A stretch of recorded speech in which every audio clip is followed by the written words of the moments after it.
பாருங்கள், இந்த ஃப்ளவர் வந்து ஃபுட்பால் லில்லி. இதுதான் இதோட லீவ்ஸ். இவ்வளோதான் செடி.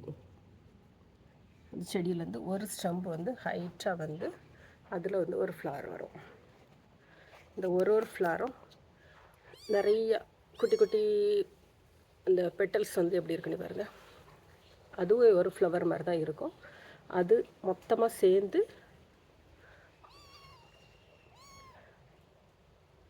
ஒரு ஃப்ளவராக வருது. வெயிட்டு தாங்க மாட்டேங்குது, அதனால் கம்பு கொடுத்து வச்சுருக்குது. ஒரு ஒரு 5 days இருக்கும்.